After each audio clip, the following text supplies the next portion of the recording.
Also to you. My God, we thank you that we can be in this place. We thank you for your covenant and for your endless love toward us. May we always walk in your mercy and in your grace. Amen. Amen. Okay, so we are going to be going through this next section of Exodus. As a reminder, the way that we have set up Exodus is that we are following this sample of readings, and this follows the Jewish kind of lectionary, as it were, of readings. So last week, I love how slow we went through the first half of Exodus, and now we're like, let's just finish it. But last week, we read like 5 or 6 chapters. That was that large part about how they set up the tabernacle. Today, we're going to be looking at chapters 30 through 34. I told you all I was excited about this. There's a little bit of humor that's going to pop up. We'll see some more jokes next week, actually. But really, this is that big passage about the golden calf. That kind of makes up most of the content that will stand out. Next week, we're going to finish it. And spoiler alert, it's just more tabernacle stuff. It's kind of them finishing out the tabernacle. And we talked about kind of the weight of when you spend a lot of time talking about one thing, it's because that thing's important. And that was how we ended our time last week, was we spent all this time talking about how to build the tabernacle, what you make it out of, how you treat it, how you move it. Every small detail. It's because it's important for God to have a place to abide. But then now as Christians, we learn God abides in us. And so you're that important place. And the motivation or the encouragement is make that place for God to dwell in you. That was our summary of last week. A check-in on the map, because we've been in Sinai for a long time. And we're getting ready to move. So we started way up here in Egypt. We crossed the Red Sea. We did some stuff over here. If you remember, there was the place where they complained at Merah. And then they go a little farther and there's that fount. And they're like, God, that's just too overwhelming. And instead of punishing them, God says, okay, here's an oasis in the desert for you to rest. And then we've been camping out here at Mount Sinai or Mount Horeb. Essentially, it's the same name, just different people calling the same mountain a different name. And that's where we have been given the 10 Commandments. And it's been all about the covenant. That covenant is going to pop back up. A covenant it's like a relationship-based contract. And if you remember way back in Genesis, when the covenant kind of begins with Abraham, they cut all those animals in half. And only God kind of moved through the animals. And so this covenant between Israel, between people and God, God is the insurer of the covenant, meaning there's nothing you can do to break it. That moment will be tested today, as we're going to see with the golden calf. And these are kind of where we walked last week. We just walked through the tabernacle and how it was all set up. So there's that menorah, that lampstand, that golden lampstand with 7 different flames on it. The 7, hey Marilyn, the 7 is special because it's like the 7 days of creation. It has almond leaves because it reminds you of, we talked about like in spring, it was the first plant that kind of bloomed there. There was the Ark of the Covenant, and it has the cherubim on it, those angels. Those angels are special because they are holding up the seat for God to sit on. And so the Ark of the Covenant, God wasn't inside of it, God sat on top of it. And so it was a seat for God. And there was all these other parts too. There was the showbread, there was the incense table, and all those other things. And then we talked about the people that are there, and they wear the special clothes. And we did look at all the names, and just as a reminder, we also wear lots of funny clothes. And we have all these other funny names that we use as Christians. So don't make fun of the Israelites. We're weirder than they are. Can you go back to the Israelites and show me which is the ephod? Gotta look back at my thing. I think, that's just escaping my mind, and I don't want to misspeak. I think the ephod's like the blue gown, but I'm not. Can someone look that up, because I don't want to misspeak, and I had it in my brain and it squeezed out. I thought it was that square thing on his chest. See, I thought that too, and then I saw it as two different bullet points, and then I'm all confused now. Okay, well, the ephod is Someone look at, if you're a youth, I would be like, if you know this, I'll give you I keep Chick-fil-A gift cards. It's five gold, of blue, purple, and crimson yards, and Right. a fine twisted linen skillfully worked. Yeah, it's the Shall outer. have two the shoulder outer. pieces attached to its two edges so that it may be joined together. Yeah, so it is that breastplate thing. So it is the breastplate. Yes. But there is a different thing that is a breastplate. So maybe the blue thing's the ephod and the breastplate. See, that's what I thought. It was that outer one, not the actual gold plate. The breastplate, you shall have set it in 4 rows of stones. It has stones in it. Maybe the It's ephod a is blue the whole part. apron. Oh, the blue. No, then it's Is that the blue red thing? part in the middle with the, yeah, like a good grid with all the gems. Right? I always send out the PowerPoints every week, and we can look back at them. Oh, well. There we go. There's Bishop Curry. That thing's called a chasuble. I always think it looks like a flying squirrel. It's the blue part. It's a, okay. Yeah, that's what. Yeah, okay. And this is that video we ended from the Bible Project talking about us as the temple, and I think that was kind of enough said about last week, and we'll look more at it this week or next week. Now I'm excited for these few chapters, and I'm just going to say we're going to try to go a little bit quicker through these because there's a lot of kind of content to cover in these 4 chapters. But that first is the rest of chapter 30. We looked at the first part of chapter 30. And so this begins way after all of this is laid out, that they're going to do a census for the people. Now, something that was new to me this week, and I didn't know this, because it says in the readings they give a half shekel, and they define that a half shekel now will be a standard based on the tabernacle. The priest will keep the weight standards.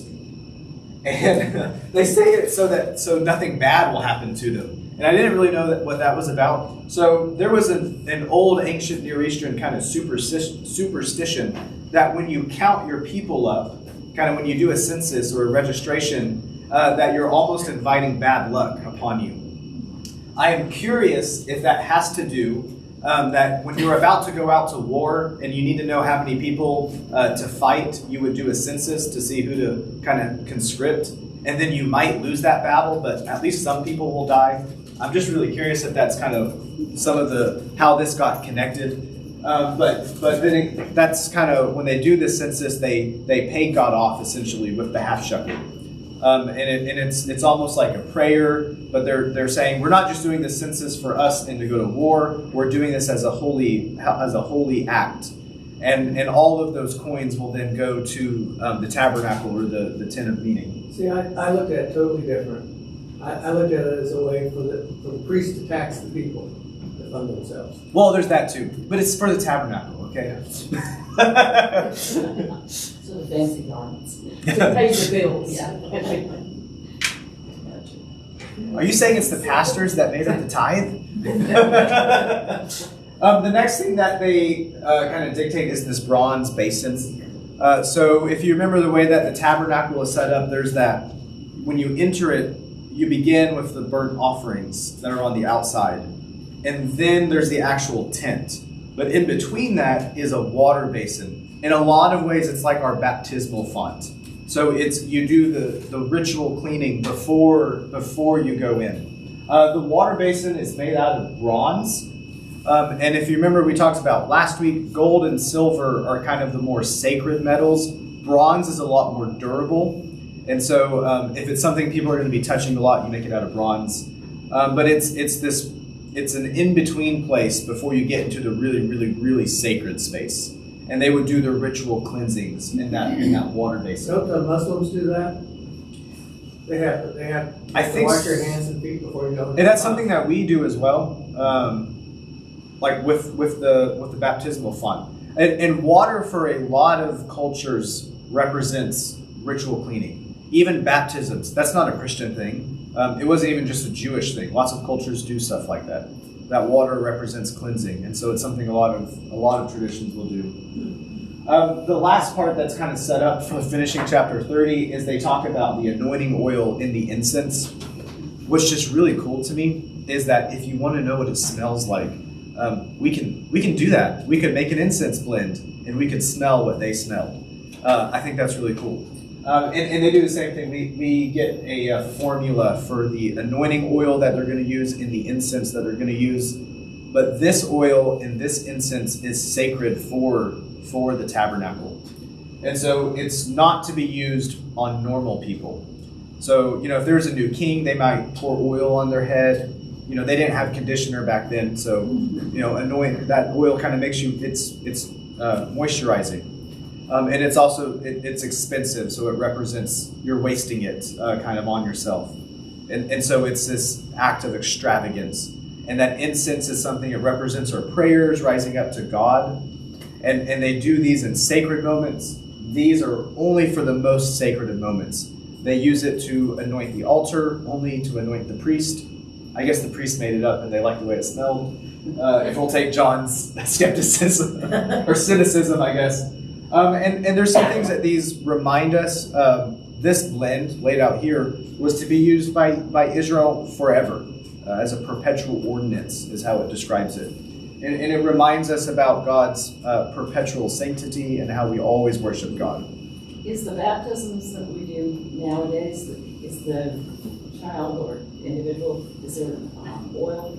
Yeah, they use, so we call that chrism oil. It's a different blend than this. It's used with But I mean, frankincense. is this the derivation? We have our roots in this. So do you want a 3-minute rant on that part?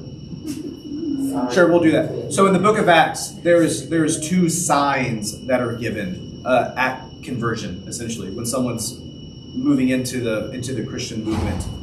One of those is baptism. The sign of that is water, and the other was the receiving of the Holy Spirit. And the sign of that was oil and the speaking in tongues and all that stuff.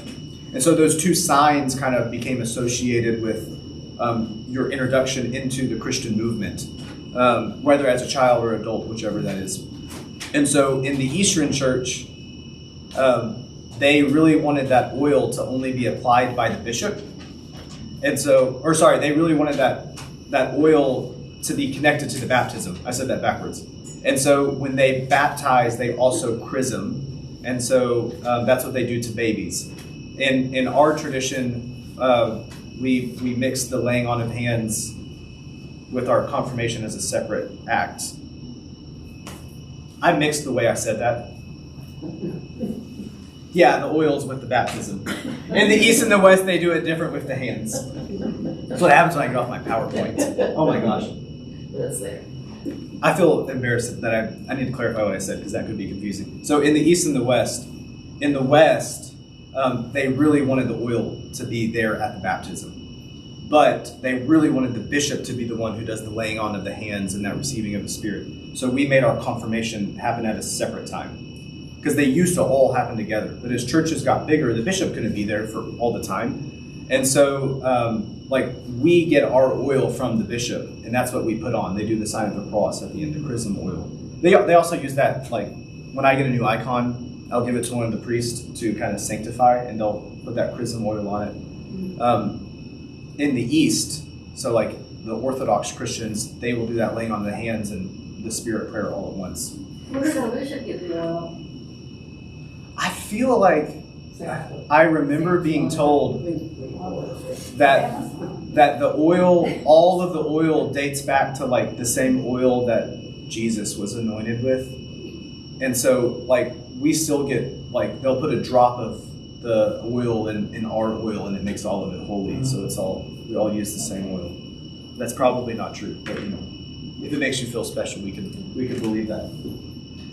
There's chapter 30. Any questions on that? There's not a lot of stuff there. Okay, great.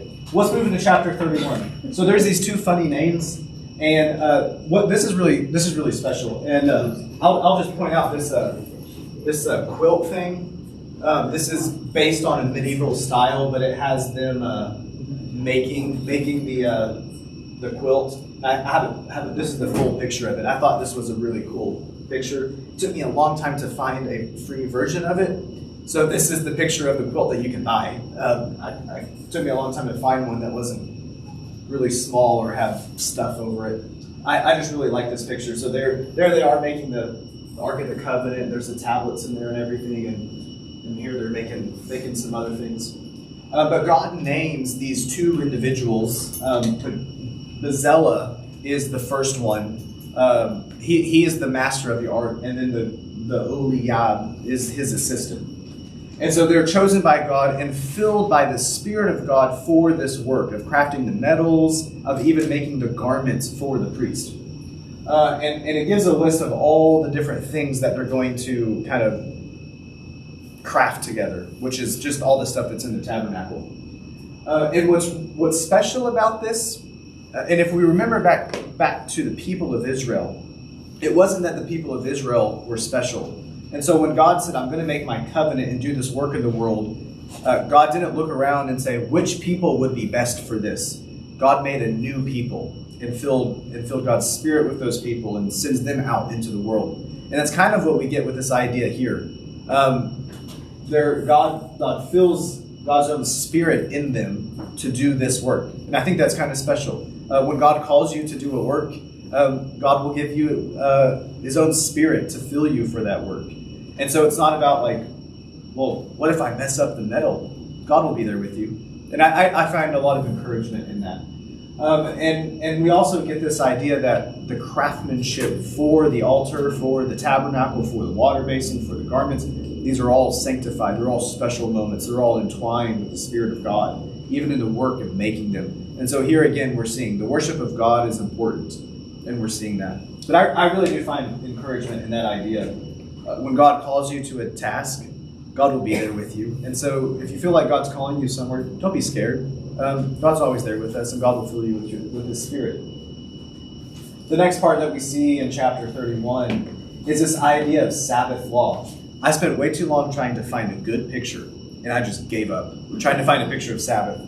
But I did find this cool verse in Hebrews chapter 4, and it says, "So then, there remains a Sabbath rest for the people of God, for whoever has entered God's rest has also rested from his works as God did from his." I decided to put that verse in there because A, I couldn't find a picture, but B, there's an encouragement in the New Testament for us as Christians to still have a Sabbath rest. And I'm going to play a video in a moment of why that's special, and I'm going to play another video of some ideas that we can do with that. Here's what's special about this section. It begins with, "And the Lord spoke to Moses, saying," which is a special phrase. It's like an oracle or commands getting ready to come. And it's the 7th time that it gets repeated kind of in this section. And if you know anything about the number 7, like we've talked about in here, it's the sacred number. The other thing that's special about the number 7, how many days of creation were there? 7. And what did God do on the 7th? Rest. Rested. So here again, we're seeing this connection back into creation. Okay, I have a question. Who's right? The Jews, it's Sabbath is Saturday, or the Christians, that's Sunday? It depends on how you make your calendar. Although, for Christians, so when the early church happened, they were still seen as like a Jewish sect. And eventually they're like, I don't want to be like one of those Jews. So we're going to make our worship day separate. And Christians fasted on different days than the Jews. And so some of the early Christians, the bishops would make rules. You are not allowed to fast on Tuesday, Thursdays, because those are the Jewish days. Christians fast on Mondays and Wednesdays. So part of it was just to be different than the Jews, is why we picked different days. But the idea of worshiping on the 7th day was because that's when Jesus rose. And so Christians' worship day is not a Sabbath day. It's a different idea behind it. It's a day of celebration about Jesus' resurrection, instead of just an idea about rest. Though you can take that same idea and keep it on your Sunday. But here they are commanded to observe this Sabbath day, to keep it holy. And the whole idea behind this Sabbath is just to have rest. So there's a list of things that you can and can't do. We'll play a video of that in a moment. But it ties back to that idea of creation. God rested on the 7th day. The 7th day is sacred, it's special, keep it holy by resting, remember God, and all the things God does for you. Yeah. Okay. Ooh, that was a good question on about the Sabbath. Any other days? Some Christians would disagree, and those are the seventh day Christians. Okay. We'll get to the 2 tablets, but I'm going to play this video from the Bible Project, and then we have a short, like 2.5-minute video after this one from a Jewish synagogue. The number 7 is a big deal in the Bible. Yeah, in biblical Hebrew, the word 7 is connected to the idea of fullness or completeness. And that's something we all long for, but don't often experience. Instead, we find ourselves working endlessly, fighting back chaos with no real rest. Yes. Now keep all that in mind as we turn to Genesis 1 in the Bible. It begins with darkness and disorder, but then God speaks to bring about light and order so that life can flourish. And this happens over the course of 6 days. Each day is marked with the phrase, there was evening and there was morning. But on the 7th day, something special happens. God stops and rests. Right. Creation is brought to its completion on the 7th day. And that phrase, there was evening and there was morning, it doesn't appear on day 7. It's like a day with no end. On the 7th day, God's presence fills his creation. The land provides for all of God's creatures, including humans, who are appointed to rule the world with God forever. Kings and queens of the 7th day rest. I can get into that. But the humans are deceived by a dark power, and they forfeit that rest. They're exiled into the wilderness, where they have to work as slaves to the land. Until they die and return to the dust from which they came. But God wants to restore humanity back to that 7th day rest. So he chooses to give the family of Israel that experience of ultimate rest so they can share it with others. But how? They're in Egypt, slaves to an oppressive empire who's grinding them into the dust. So God confronts Egypt and liberates the Israelites, taking them through the darkness and chaos on the way to the promised land. Now, while they're on their way, they find themselves in the wilderness. It's easy to get lost. Life is a struggle. They're not in the land of rest yet. But while they're on the way, God invites them in the wilderness to start living as if they're in the promised land. But how do you practice the future rest in the wilderness? Well, God tells them that every 7th day they are to stop their work, or in Hebrew, to Shabbat, so that they can rest and enjoy God's good world. So take a whole day to live as if the ultimate rest has already come. Yeah, this is the Sabbath, celebrated every week on the 7th day. But there's more. The Sabbath is just one of 7 festivals that Israel practiced every year, each one anticipating that 7th day rest. That is a lot of 7s. And there's even more. Every 7 years, the Israelites were to liberate slaves, forgive debts, and let the land rest for a whole year. And then, every 7 times 7 years was the ultimate 7th day rest, called the Year of Jubilee. If anyone had lost their land or gone into debt, all was forgiven, everything restored. Wow, so the Sabbath, these feasts, the Year of Jubilee, it's all pointing towards the hope of future rest. Right. Now, when the Israelites went into the land, they forgot their God, and so they forfeited their chance to rest in the promised land. They're exiled and enslaved again by an oppressive nation, led back into a world of chaos and disorder. But Israel's prophets said that their exile would end one day, and that the ultimate jubilee of freedom and rest would come, but generations go by, and they're still waiting. It's at this dark point in the story that Jesus appears, and he launches his public mission on a Sabbath day. Yeah, he read aloud from the scroll of Isaiah, saying that it was time for all captives and slaves to be released, because this was the year of the Lord's favor. What did he mean, this is the year of the Lord's favor? He was talking about the ultimate jubilee. Oh, so Jesus is claiming that 7th day rest would come through him. Right, he said that he was the Lord of the Sabbath, and he confronted disorder and darkness in all of its forms, liberating people from sickness, sin, even from death itself. Yet, Jesus was killed, so even his work was undone. Well, it seemed that way. But notice, Jesus timed his death to take place at the end of the week. His body rested in a tomb during the Sabbath, and on the 8th day, he rose from the dead. Oh wait, the 8th day? You mean the first day of a new week? Exactly. Jesus' resurrection was like the first day of a new creation, where God's light and life broke into the darkness. So because of the resurrection, we have hope in God's promise of future rest. But we're not there yet. It's like we're still in the wilderness, where we experience struggle and pain. But as we journey towards that ultimate seventh day, Jesus invites us to experience a taste of real rest now by following him. Or in his words, "Come to me, all you who are weary and burdened, and I will give you rest." I thought that video was great, and that might be one of my favorite of the Bible Project videos. One of the things that's amazing about kind of leaning into this whole idea of Sabbath rest, and when we can kind of adopt it as a practice for ourselves, to lean into those moments of stillness, those moments of quietness, is, I don't know about you, sometimes life can be a little busy. I feel like that with Poppy right now.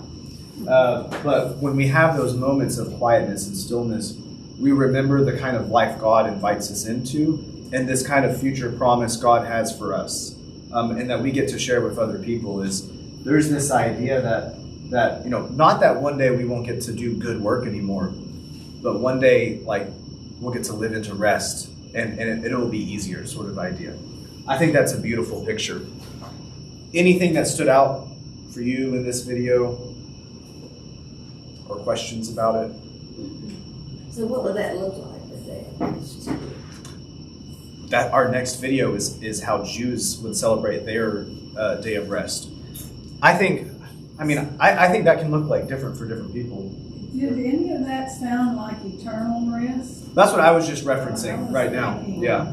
Some of Rest that in at peace, the the end rest was in peace, the rest, ultimate forever. rest in peace. Like Eternal rest. and even when we think about this idea of kind of what our ultimate hope as Christians is, like we're still invited to always do good work. But it's kind of like a restoration to the garden, where we do good work, but it's not like there's no thorns anymore. There's no drought anymore. Those kinds of ideas. I think for the way people can adopt a Sabbath rest can be very different. When we were growing up, we were not allowed on Sundays, was kind of the idea when we took Sabbath. We weren't allowed to mow the yard, so I always had to mow on Saturday, which is not what I wanted to do on Saturday. I like Saturdays to be my kind of lazy day. But we weren't allowed to go like to different parties or other things. Like the way my family grew up celebrating Sabbath was to essentially be at church all day long. When I was older and could choose kind of my own church to go to, I went to a church that didn't do anything on Sunday nights, because it was the first day I began to associate Sundays with an idea of a Sabbath, and I just kind of sat back and relaxed, which was really, for me, like not going to church on Sunday night was how I celebrated a Sabbath.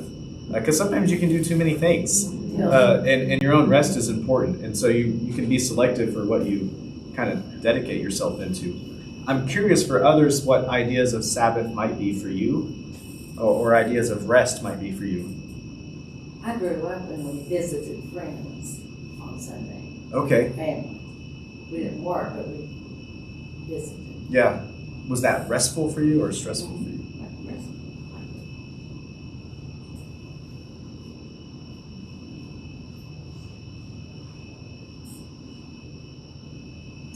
I think sadly, the Sunday, and I see this in my child on the West Coast, Sunday is just another day for soccer. Yes. Practice, What games, is wrong with that? absolutely. I mean, It's interesting, isn't it, Al? yeah. And Like I you said, what you stand- do on Sunday, and my mind's one was Manchester United Liverpool.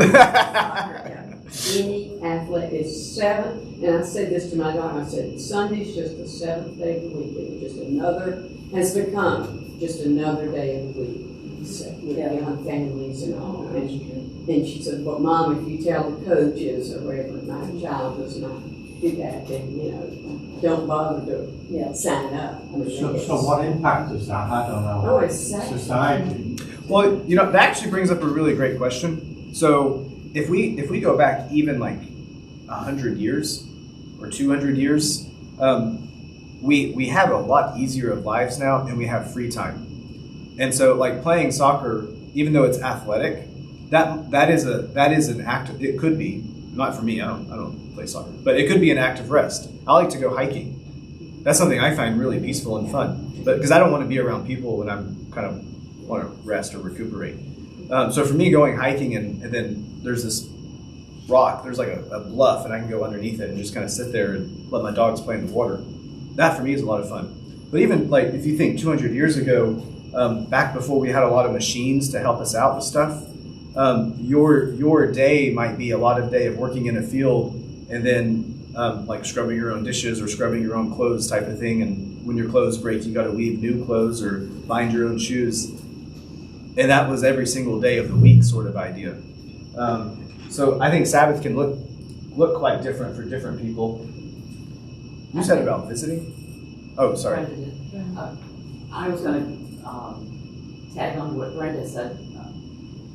Even though the family I grew up in New England, everyone went to different churches. Mm. There were two people that went to the same church, but Sunday was a family time. Yeah. And tagging on to what Posey just said, again, my son is out in California. I got a call from his daughter who's just taken up fencing. She's in high school, and they have fencing matches Sunday mornings. Oh, on Sunday mornings. And, Yeah, that is. the private school she goes to is affiliated with the Catholic Church, which I think is really interesting. They can go on Saturday morning. Yeah, maybe that may be it. Yeah. I'll tell you, it is a lot harder. Like now here working with the youth here, our youth in this church are very busy people with lots of extracurriculars. So trying to pick a day to do youth group, it's like almost every single weekday someone has something going on. And when they don't have sports, they have like drama or other things. Like, oh, we'll do Sunday nights. But now it's like those don't work either because they're like, oh, they're doing homework. I'm like, when is your kid free? Yeah, they're overstimulated. It's too much. Yeah. Yet the justification is, even though they are, everything that they're doing is good. And that's something I struggle with myself. Most of what I get involved with is good, healthy for community and myself. It's just too much. Yeah. It's just too much. Posey, I wasn't trying to dissuade from what you were saying. I was just Oh, no, trying to no, offer I it. just think it's just the way it is now. I don't want Alan to leave because Sunday. We never mind about soccer. You know, from when I could walk, my grandparents would pick me up at the end of our garden path and walk us to church. And as we were doing that, all my buddies were going the other way to the park to play Go on soccer. like that. That was for like 14 years. And I thought I'd not go to church. So my buddies kind of play soccer. Did you prefer to be going to soccer if you had a choice? I would have loved to, but years later now, I thank God for my grandma and granddad that they did that. Because, you know, it was a great habit to be in. Sometimes you have to do things you don't want to do. I didn't finish the sentence that I was. Oh. Growing up, Sundays were family times. Yeah. And then looking at what our children are dealing with at this point. Yes, there's soccer, and there's fencing and all that sort of stuff. And that tends to be one parent taking one child one place. So it's not even as though family is going and doing something. Rat race. They don't do rat race. Whoever's ringtone that is sounds like an alien is coming. It sounds like that too. I might not play this video. It's me. I can send it out in the notes. I am curious though, would anyone else, because I want to hear from you, is what things are like a Sabbath for you or restful for you. I'm also asking for help because I'm like, it's been a weird week with Poppy. We should just turn 3, and I now know what terrible 3s are because bedtime every night this week has taken over an hour. I'm like, oh. She was very cute at church last Sunday with you. Oh, She she, looked at everybody. oh, she did. What was it? She yelled. I think she yelled, "Hi, Papa," or something. Because she calls me Papa Right. instead of Dad. That's funny. I didn't want to be Dad because now when I hear Dad, I don't know what anyone's saying. But if I hear Papa, I know it's usually Poppy. I rode my bike a lot, and that was a very peaceful time. And before that, I rode a motorcycle for a while, and that was I said, at the time, I said, my view of death is me on my BMW motorcycle riding the Foothills Parkway. Yeah, just the wind in your face. Then he had children Yeah, the motorcycle castle. for a John Deere lawnmower. That's my crisis. Selling my motorcycle for a lawnmower. Throwing this out there, the youth might do a short bike trip down the Virginia Creeper this summer. If we can get it worked out. So I'm always looking for more adults to connect with the youth. My current bike won't do the Virginia Creeper. We're just gonna ride. We're gonna rent them and ride down. Oh, okay. You love to do that, don't you, dear? I've never done that before. Oh, yes. So I will keep you in mind. Yeah, I've done it 3 times. He does. I'm not going to play this video, but it's from a synagogue about how a lot of Jewish communities might celebrate the Sabbath.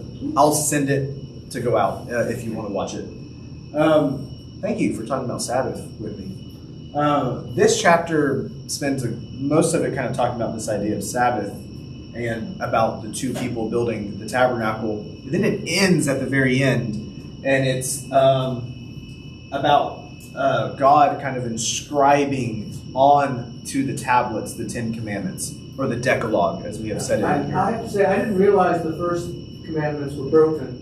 And then when he wrote the second ones, it's not like It's the something- ones that I recognize. It's the ones we forget, isn't it? Yeah. Yeah. Well, and even we talked about in here when we talked about the Decalogue, in like Exodus and in Deuteronomy, they look different.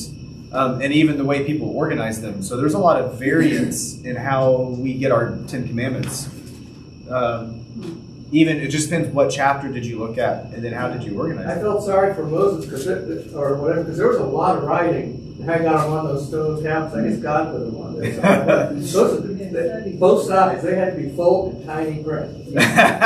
Or they were really big, heavy stones. Yeah. It says written with the finger of God. Yeah. Yeah, I got this picture. There were some other ones, and it was I think I downloaded it. I didn't put it on here, but it was cool. It was a fire, and then the fire had like a hand coming out of it, almost like it was from the burning bush. I thought that one was kind of cool too. And what's really interesting about this is like it feels like we're starting up this narrative, like, oh, the tablets are coming, Moses is about to come down, and then all of a sudden it gets interrupted with the golden calf, and that's it's intentional. The narrative gets kind of cut in half. And that's when we get to chapter 32, when we get to the golden calf passage.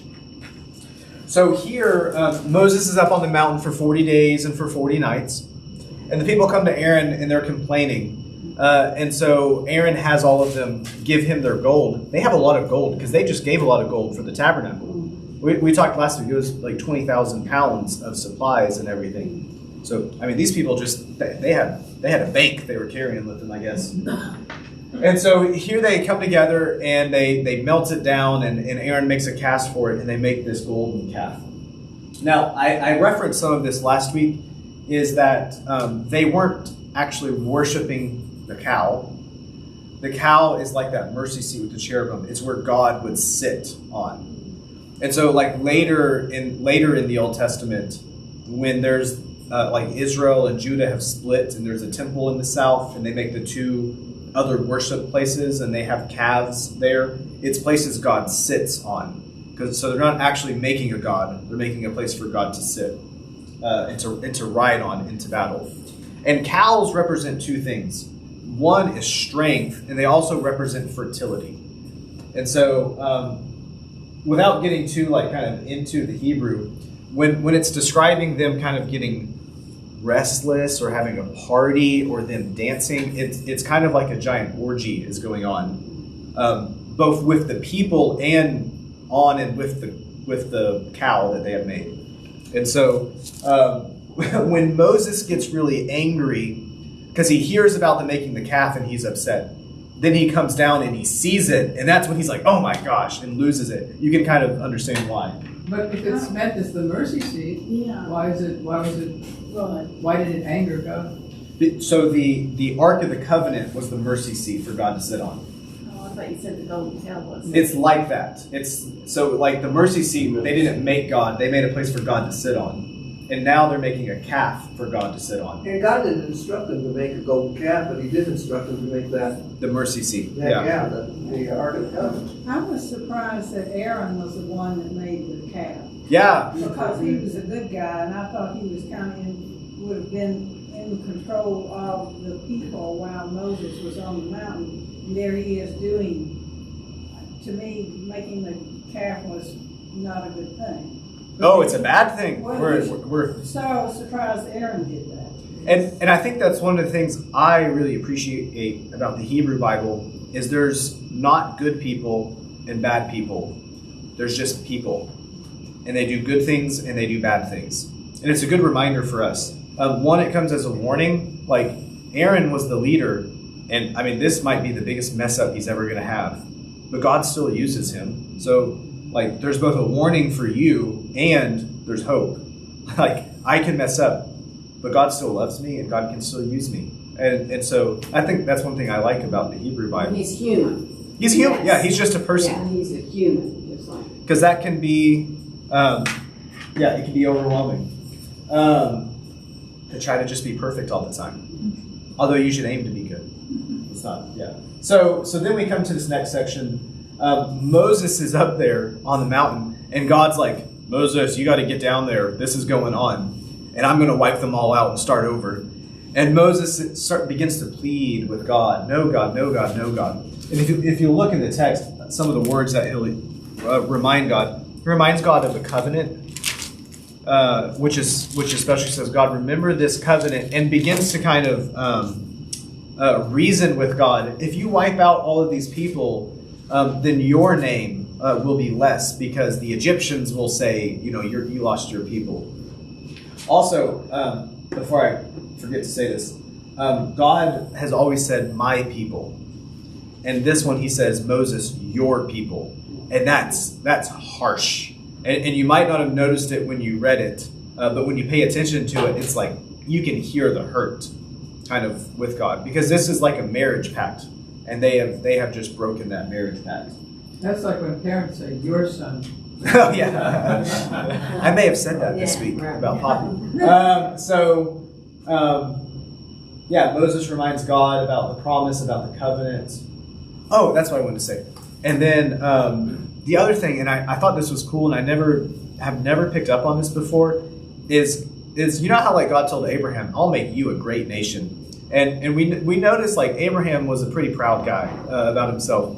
And here God gives that same idea to Moses. I'll make you a great nation. And Moses says no, which I just stood out to me.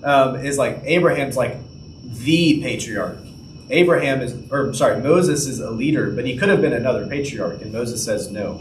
That was something that stood out to me. Is Moses really cares more about God and the people than about himself. Also, maybe he didn't want to be lonely, lose his army. That could be it too. So then the next part, Moses comes down from the mountain. So he sees everything that they're doing. He breaks the tablets. This is a representation. The breaking of the tablets, it represents the covenant being broken. It's shattered. The covenant has it's destroyed. And this is like as bad as you can get. Because when they make the calf, they say, these are your gods that brought you out of Egypt. And then the other thing that he does is don't look on the screen. Do you know what he does with the calf? Melts it down and makes them drink it. Yeah. But he doesn't pour the hot metal. He grinds it up into flakes and puts it in the water and has them drink the water. And whoever gets sick is guilty. And if you're not sick, then you're not guilty. It does. Yeah. But they do all sorts of things we would call superstitious. Yeah, throwing lots. Yeah. Like for us, God is a lot more like distant. For them, God's a lot more there with you in the world. And so I really love Aaron is like, oh, I told them to give me their gold and I threw it in the fire away and out popped this calf. And you're like, and so not taking responsibility. No, he doesn't. Crumbs all over. And so Moses is like, I'm losing control of the situation. So then you kind of, I picture him like picking up a ram's horn and yelling in it. And he's like, people, divide yourself if you're for me or not for me. And then he has all of the Levites. Remember, and they're like the holy people, the priestly people. I guess they view priests very differently than us because he commands them to go and kill They were all of those. slaughtered people. And they do. And yeah, it's kind of scary. Oh, what is this?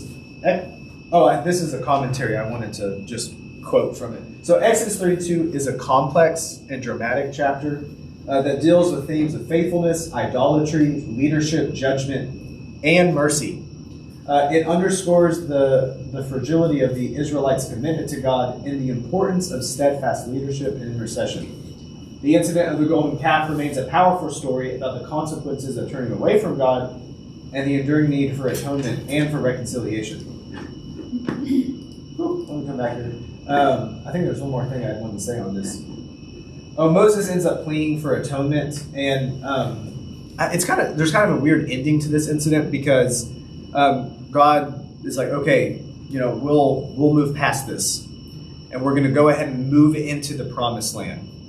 But I'm also going to send a plague, and anyone who's guilty is going to die. And so it was kind of like anyone that was still sick. They kind of purge the people that were committed the acts of sin. And so there is both a balance of God's judgment and mercy that happens here.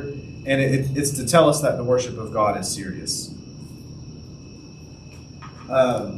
I was going to play this other video. This one was just kind of silly because I thought it would be a heavy topic. I'm just going to skip it. It's just a kid's retelling of the story, and I really liked it. Unless do y'all really want to watch it? It's like 2 minutes. But I just, back to the Levites, why would Moses tell them to kill him? So, I mean, the idea was, so way back when they make this covenant, when they go into covenant with God and everyone agrees, they all take this covenant on. And there are repercussions for breaking certain parts of the covenant. The very first of the Decalogue, you shall take no other gods before me. And so this was the act that would lead to death. And so their commitment and covenant with God is, if I go worship someone else as a part of this community and this people, then I can be put to death. And so the Levites, they're the priests, they're the ones that enforce and carry out the covenant and the worship of God. And so they're the ones that have to do that. And those who the Levites didn't get, then God gets in the plague. It's a weighty text right there. That was why I had the silly video. It can make you uncomfortable. It's okay. You're allowed to feel uneasy. Let's look at this command to leave. So God tells Moses to lead the people toward the promised land. But he's also God's kind of hurt and mad. So God's like, I'm not going with you. I will be outside the camp. I'm not going to go with you in the camp. And so they set up this tent kind of outside of the camp. And remember that smoke or that fire kind of represents the presence of God. And so they call it the tent of meeting. And only Joshua is the one that goes with Moses. And again, another thing I didn't realize, Joshua went up the mountain with Moses sometimes, like when Moses was there for 40 days. I don't think I realized how active of a role Joshua was already playing at this point. And so they stay kind of there at that tent. And then we're going to see Moses kind of continue to intercede. I love this picture. I have no idea who made this. This is just such a cool graphic. So Moses goes and intercedes, and Moses asks to see the presence of God. If you remember that passage, God kind of covers him, and Moses can see the back of God as he passes through. And so there's Moses kind of hiding in the cliff. I just think that picture is so cool. And one of the things that we're going to see after Moses kind of pleads with God for forgiveness for the people and wanting to see the presence of God, we see the weightiness of God's presence. And the next thing that we're going to see, you'll skip that.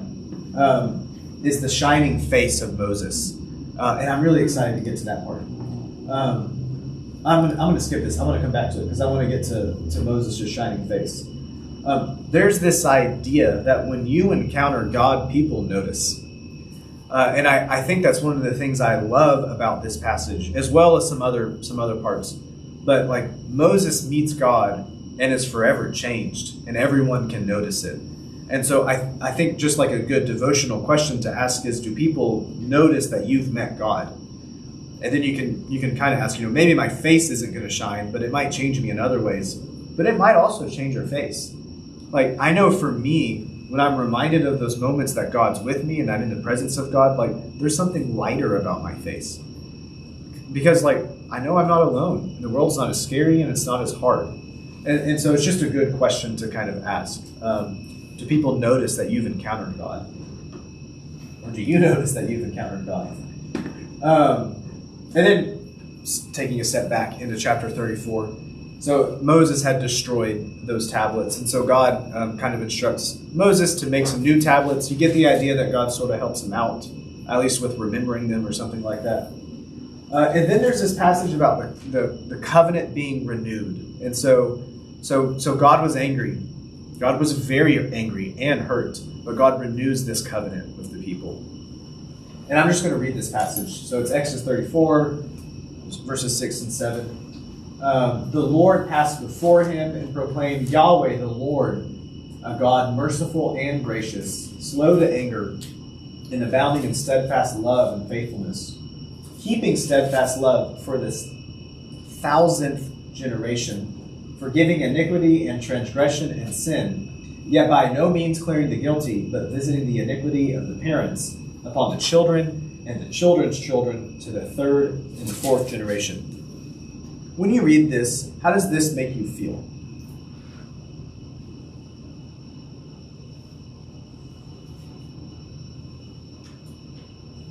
Well, for the 1000th generation, that could be our kids and grandkids and our family and everybody's. Like, is that what it means? Like that many generations past? It's a lot. Yeah. Yeah. You stole my punchline. You pointed out to it, Val. You're supposed to look at the end and be like, God looks at the kids of the parents that sinned? That doesn't sound nice. Okay, you stole the punchline. All right. So this is a passage where we're comparing two things. And oftentimes when people will look at this passage, they'll see that part at the end. And it sounds like God's really, really harsh. So God repays the sin of the parents on the 3rd and the 4th generation. And that doesn't sound very fair. I didn't do that. But this is one of those passages that is comparing the mercy of God versus the judgment of God. Because they're both there. Sin is serious. There's consequences to sin. Sin doesn't just impact you. When we make bad choices, it impacts others. It impacts others not even right now, even later. But then when we look into the mercy of God and the graciousness of God, so there's the 3rd and the 4th, which is a lot. And then there's this 1000th generation, which is another way of saying there's endless. God has endless mercy and endless graciousness. So yes, God is a God with wrath and with judgment, but there's also this steadfast love and mercy and grace, and that outweighs that other side. Does that make sense? Mm-hmm. Okay. Good job. You stole the punchline. This part about the shining face, so it's up here on Mount Sinai. And there again, we see this transformation for Moses that happens. So in the text, it says that Moses has to wrap his face up with a towel just so people won't see it. And this is one of those passages that gets kind of used into the Christian tradition in the Transfiguration. And it's kind of one that gets like it gets pulled in and referenced back. So you remember the Transfiguration, Jesus goes up on the mountain, and he's up there, and he's glowing bright. And it's this callback in the passage to this encounter with Moses, where it's like the presence of God's this overwhelming light that just kind of changes everything. And so this passage about Moses, it has more to it going on, when you kind of look at it in the Gospels, and I want to throw that in there and weave it in there for something for us to hold on to. And if you've been in lectionary class with me before, you'll know when I have talked about or you might remember when I've talked about the Transfiguration, I'll connect it to the baptism of Jesus. And these two stories go really well together. Do you remember the line that's given either at the baptism or at the Transfiguration? God says something, and everyone around hears it. This is my son. This is my son. I'm well pleased. Yeah, and then listen to him is how it is in the Gospel. This is my son, my beloved son, with whom I'm well pleased. Listen to him. So that's a callback to some of the other Old Testament ones. And it kind of connects the Transfiguration, this idea that God's going to send someone and do a work. And in the baptism of Jesus and in the Transfiguration, we see those kind of come together. I'm going to pass these around if you want to look at some icons. These are all different versions of the baptism of Jesus. And then, that one doesn't belong there. Unless you want it. Okay, all right. Here's one that's extra. I don't know what it was doing in that stack. Alexander, in chapter 33, it says that the Lord used to speak to Moses face to face. Yeah. But then Moses is asking to see. Can I see your face? What am I missing? I'm curious if this might be a moment that there's different authors that had written this part. The idea of Moses talking to God face to face is they were having conversations, and to me it's like a callback to that moment in the garden where God's walking with Adam and Eve. And that type of relationship hasn't happened with many, many people. Like we see it with Abraham. We kind of see it with some of the other patriarchs. Okay, it says as a friend, almost like they were one-on-one. Yeah, and that's special. And we don't see that with a lot until we get to the New Testament with Jesus. And then we know, like, we have that type of, or we can have that kind of friendship with God.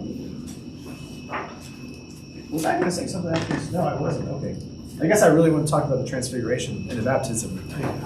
Yeah. In chapter 24, when Moses and Aaron, it's the snake. Nadab No. and Abihu, That's the snake. What's that? I think it's just rocks inside. the snake. The snake is like from Genesis 3:15. In 24, it's the Aaron and Nabab and Abihu and the 70. They do see God, which they beheld God and ate and drank. I was surprised at that. I thought it was only Moses. Are you in chapter 24 of Exodus? Yeah. At verse 9, well, verse 11 actually. But he did not lay his hand on the sheep, but they beheld God and ate and drank. I was surprised at that. I mean, after all the... Mine says they beheld God. That's We do not the get same this thing. idea of Moses having a special intimacy with Oh, yeah, God. definitely. But that, they saw him, right? They beheld means... I think it's just kind of they were doing these things with God there sort of idea, but maybe not in the same concentrated presence. However, we would talk about God's own presence. I'll reference into this. So you may have noticed some like fish or people riding on fish in it, and it's this connection to the Psalms. Where it talks about, so water in the ancient world oftentimes represents chaos, and it's kind of chaos and evil fleeing before this kind of wave of God's presence that happens in Jesus. And so we see glimpses of it with Moses here, forever changed. His face shines. People around him can notice. We see even more glimpses of it there in the baptism of Jesus. People hear the voice of God there. We see it in that transfiguration where the disciples are there. They hear God speaking. And what kind of this tells us is like when God comes, specifically in Jesus and then in us as the church, the world changes. It changes your face. You look different. Chaos and evil kind of flee before God's presence. And so when I look at a lot of these kind of chapters, like, last week we learned about, like, we're the temple and God can fill us. The two things I kind of take away from these readings, the first one is that golden calf and the importance of kind of covenant and the importance of sticking with God, because God will always stick with you. And that other idea is just that question of, like, do people notice when I encounter God? Because it does change the world and it does change us. And so that's kind of the two things I thought it might be fun to take away, as well as the idea of Sabbath rest. Any questions on these passages? Or conversations around them? Oh, I do. I have one video that I was going to play. You don't get questions. So next week we'll read 35 through 40. It'll be the rest of Exodus. Pretty easy to remember. And then, so do y'all remember this? The brick Bible? Yeah, Lego Bible. That's what it is. So we had 3130. We have watched clips of this kind of throughout our time. You shall not commit adultery. This is the Ten Commandments being given. You shall not give false testimony against another person. You shall not covet anything that belongs to another person. Moses has been up there a really long time. We don't know if he's ever coming down from there. Maybe a wild animal killed him. Maybe he saw the face of God and struck him down dead. Whatever. Can't stay here Thank forever. you for laughing. Aaron, make us a God who will lead us to the promised land.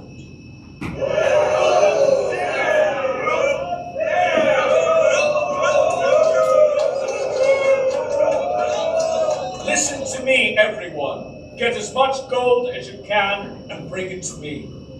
The people brought their gold to Aaron, and he melted it down and formed it into the image of a calf. Look, this is your God who brought you out of the land of Egypt.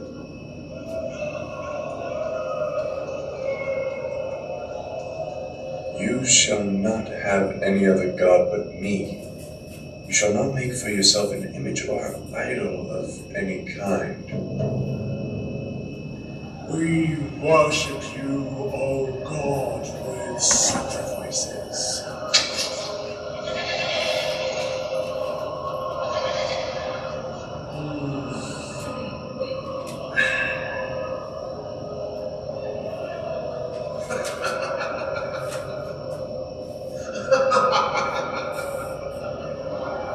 Oh, I forgot. They killed people on the calf and stuff too.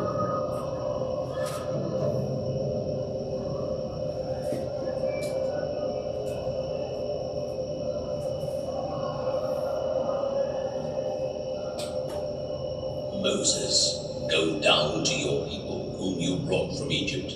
Their hearts have become wicked, and they have made an idol for themselves.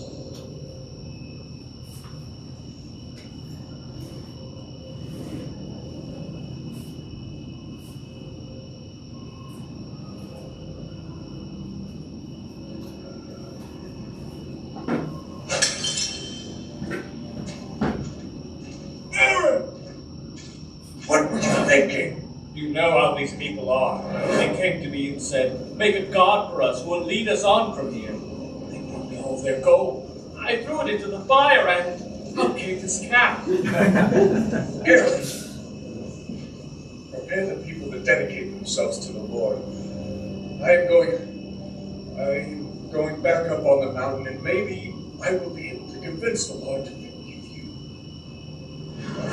Take the people and leave this place, and go to the land I promised them. I will send my angel before you, and he will drive out all your enemies, and make sure that you have everything you need. But I myself am not going with you. Lord, these are your people. If you are not going with us, then please don't send us from here. How will the nations know that you are God if you are not with us? Isn't it your presence among us that makes us different from everyone else on earth? Moses, because you have kept your heart pure before me, I will go with you and the people. Go back down the mountain and take these new stone tablets with the commandments on them, and tell the people to be very careful to obey everything I have told you. Build me a holy sanctuary so that I can live among my people. You will worship me there with your offerings, and when you have sinned, you... That's next week's. Okay, all right. There we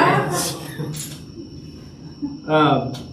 That's Exodus 30 through 35, right? That's what we looked at. Yeah, 30:10 through 35. So peace.